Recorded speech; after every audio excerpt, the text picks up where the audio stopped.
오늘 권사님으로 임직받은 여러분을 주 이름으로 축복하고 진심으로 축하드립니다.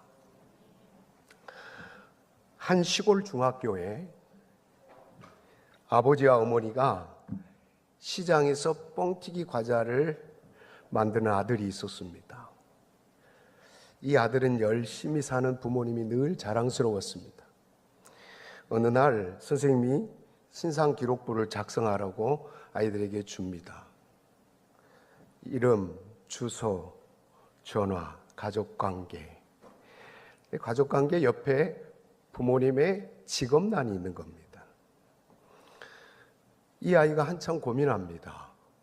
존경하는 우리 어머니, 아버지가 하시는 이 귀한 직업을 어떻게 표현할까? 고민하다가 이렇게 자신 있게 적었습니다. 곡물 팽창업.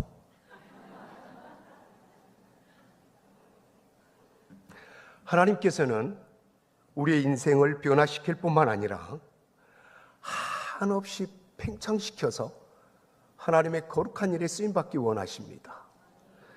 죄인된 나를 예수 그리스도 안에서 하나님의 자녀로 천국 백성으로 영광스러운 그 나라를 유업으로 상속받을 상속자가 되게 해주시더니 이제는 무능한 나를 유능하게 하시고 약한 나를 강하게 하시고 가난한 나를 부유케 하십니다. 미련한 나를 지혜롭게 하셔서 하나님 나라의 영광을 위해서 쓰임받기 원하십니다. 오늘 함께 읽어드리는 본문 말씀은 소아시아 7교회 중 빌라델비아 교회에게 주신 말씀입니다. 빌라델비아 교회는 약한 어려운 교회였습니다. 그런데 그 내면으로 들어가 보면 영적으로 살아있는 교회였습니다. 주님은 이 빌라델비아 교회에게 어려운 여건 속에서도 내 말을 지키며 내 이름을 배반하지 아니하였구나 이렇게 칭찬을 해줍니다. 주님은 작은 능력으로 인내의 말씀을 지킨 빌라델비아 교회에게 오늘 본문의 말씀을 주십니다. 내가 속히 오리니 네가 가진 것을 굳게 잡아 아무도 너의 면류관을 빼앗지 못하게 하라. 이기는 자는 내 하나님 성전의 기둥이 되게 하리라. 주님이 재림하실 때 빌라델비아 교회는 받을 면류관이 있었습니다. 내가 속히 오리니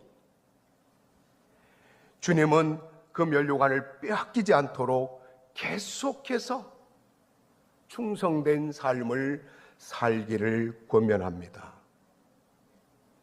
여기에 끝까지 이기는 자, 내가 하나님의 성전에 기둥되게 하리라 이렇게 말씀합니다.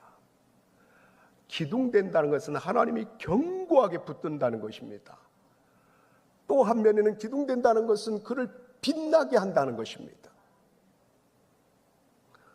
우리 삼성교회의 기둥 같은 여러분들이 오늘 이 오후 예배 여기 참여하는 여러분들인 줄 믿습니다.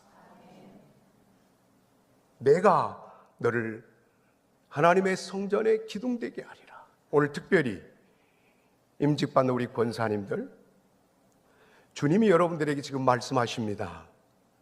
내가 너를 이렇게 임직하여 직분을 주는 것은 내가 너를 하나님의 성전에 기둥 되게 하고 싶어서야. 성전의 기둥이 된다는 구체적인 의미를 우리가 이해하기 위해서 구약의 성전으로 한번 가볼 필요가 있습니다. 열왕기상 7장에 가보면 장엄한 솔로몬 성전이 완성되는데요, 이 성전의 현관에 딱 들어가 보면 영광스럽게 서 있는 두 기둥이 있습니다. 그 기둥은 자기의 고유한 이름을 가지고 있습니다. 열왕기상 7장 21절, 이 두 기둥을 성전의 주량 앞에 세우되 오른쪽 기둥을 세우고 그 이름을 야긴이라 하고 왼쪽의 기둥을 세우고 그 이름을 보아스라 하였으며, 야긴과 보아스. 야긴은 하나님이 세우신다 라고 하는 의미입니다. 보아스는 하나님께 능력이 있다 하는 의미입니다.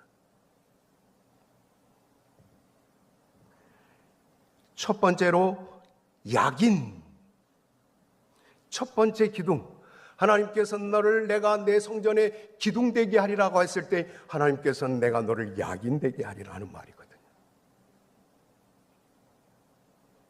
내가 너를 세우겠다는 거예요. 오늘의 내가 있기까지 하나님이 나를 세워주셨습니다. 그리고 앞으로도 그 하나님께서 나를 세워가시겠다는 약속입니다. 그래서 내가 너를 성전에 기둥되게 하리라. 오늘 임직을 받기까지, 나를 여기 있기까지 세우신 분이 다른 분이 아니라 하나님이심을 믿습니다. 앞으로 여러분을 세워가실 분도 하나님이십니다.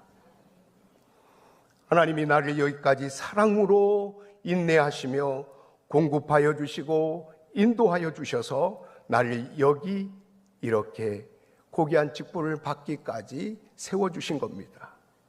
이것이 바로 하나님의 은혜입니다. 성전에 또 한 기둥이 있습니다. 이름이 뭐라고요?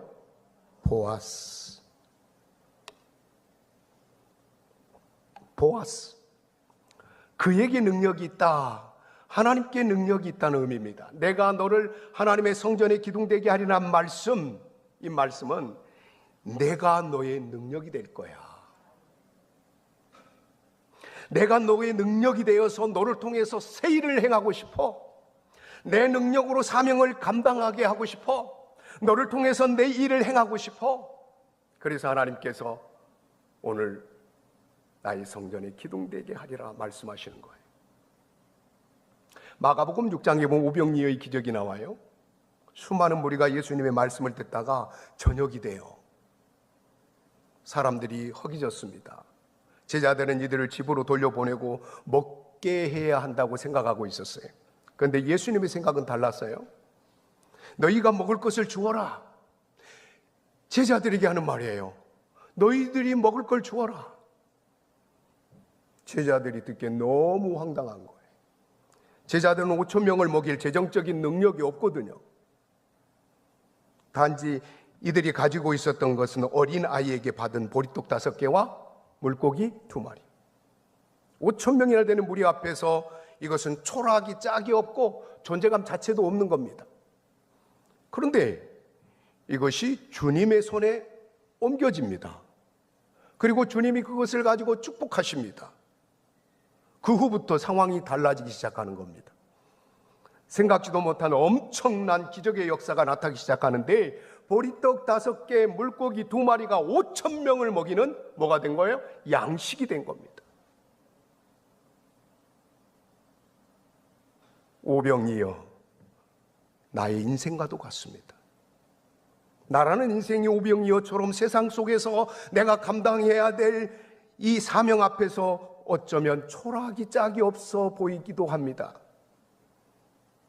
그런데 내 인생이 주님의 손에 옮겨지고 맡겨졌을 때는 상황이 달라지더라는 겁니다.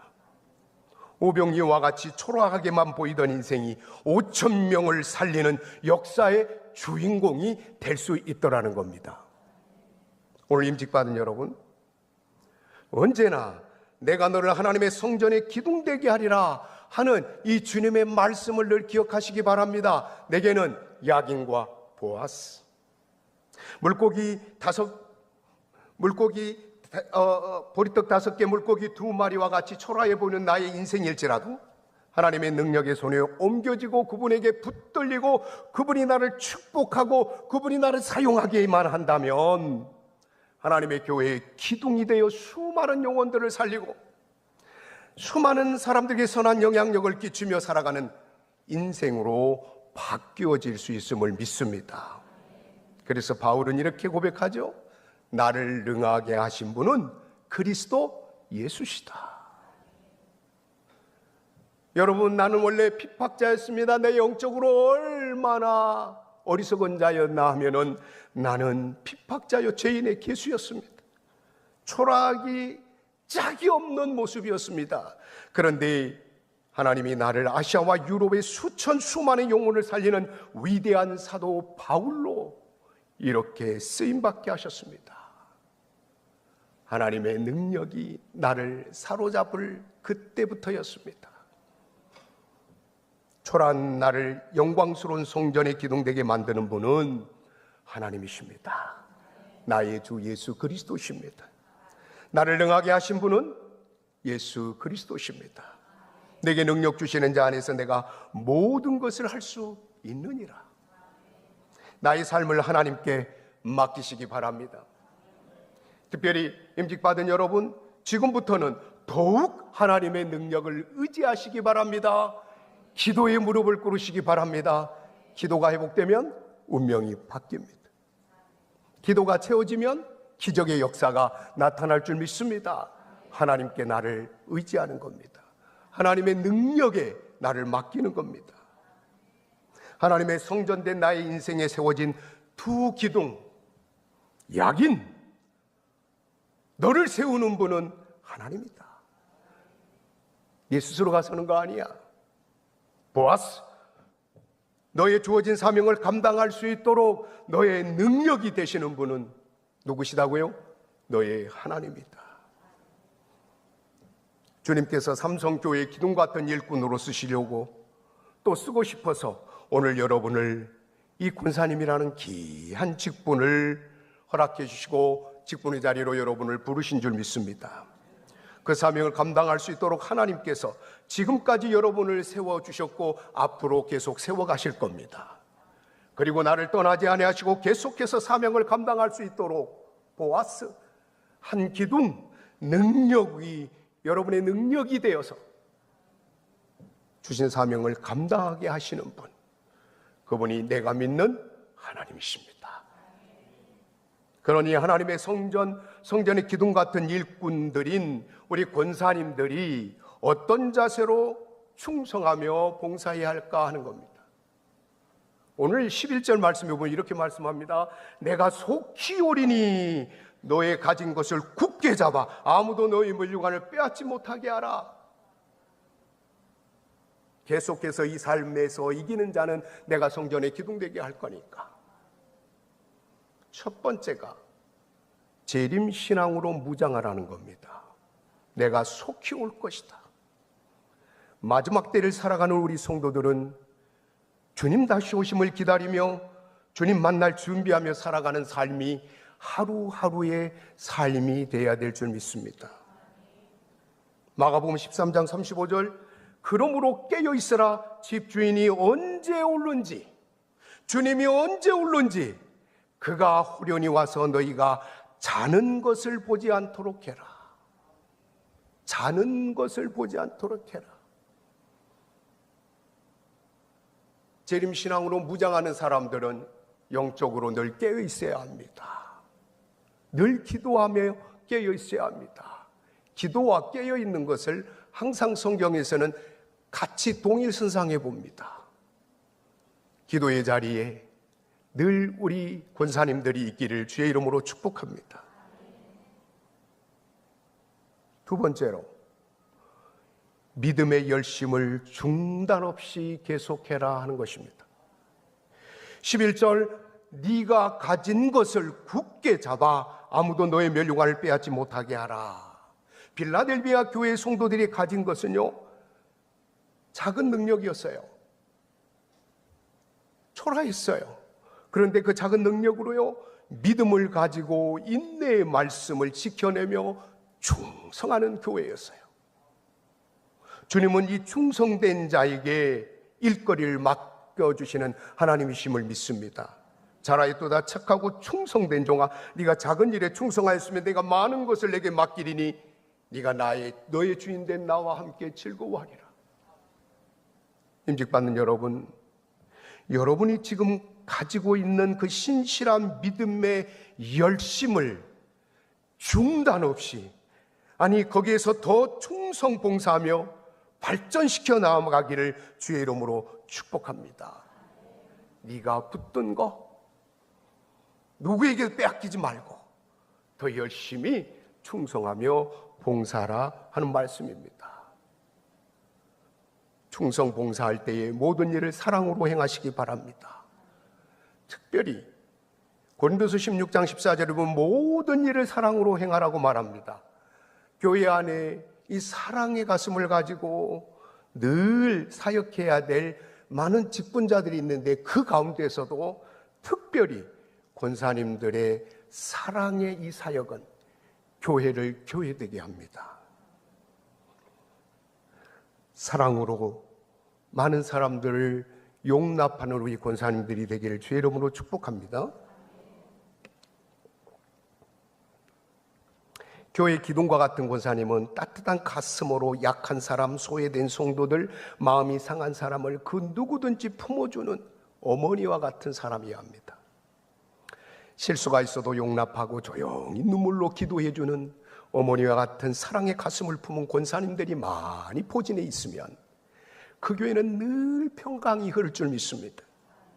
사랑으로 본을 보이십시오.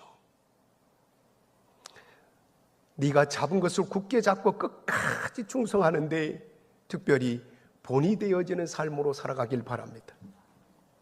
주장하는 자세를 하지 말고 양무리의 본이 되라. 이제 권사님이 되시면 기분 따라, 감정 따라 신앙생활을 하면 안 됩니다.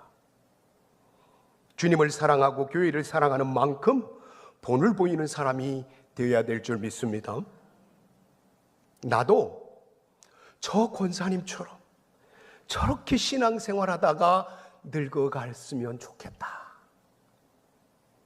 이런 본이 되어진 권사님. 언어 생활이 본이 되시고 늘 긍정의 언어, 믿음의 언어로 본이 되시길 바랍니다. 기도 생활이 본이 되고 예배 생활이 본이 되고 전도의 본이 되고 헌금 생활에도 본이 되는 사람. 이제 그런 권사님들이 되시길 바랍니다. 주님 사랑으로 묵묵히 자기의 자리를 지키면서 교회의 어려운 일, 굳은 일, 섬기는 일에 앞장서는 본이 되는 일꾼. 이 사람이 성전의 기둥입니다. 하나님께서는 기둥 같은 일꾼으로 쓰시려고 오늘 여러분들을 세워주시고 능력을 공급해 주셔서 귀한 직분을 주십니다.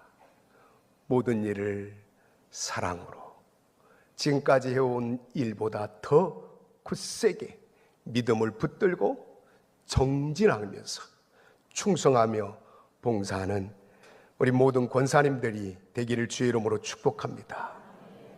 사랑의 하나님, 삼성교회를 사랑하여 주시어서 기둥같이 아름답게 쓰고 싶은 사람을 찾으시다가 오늘 귀한 분들을 권사로 세워주신 줄 믿습니다. 세우시는 이도 하나님이시고 직분을 감당할 수 있도록 능력을 공급하시는 이도 하나님이신 줄 믿습니다. 모든 일을 사랑으로 겸손함으로 주님께서 오실 때 주실 면류관을 빼앗기지 아니하여 더 열심히 충성하며 봉사하는 하나님의 교회에 기둥 같은 일꾼들이 다 되게 하여 주시옵소서. 예수님의 이름으로 기도하옵나이다. 아멘.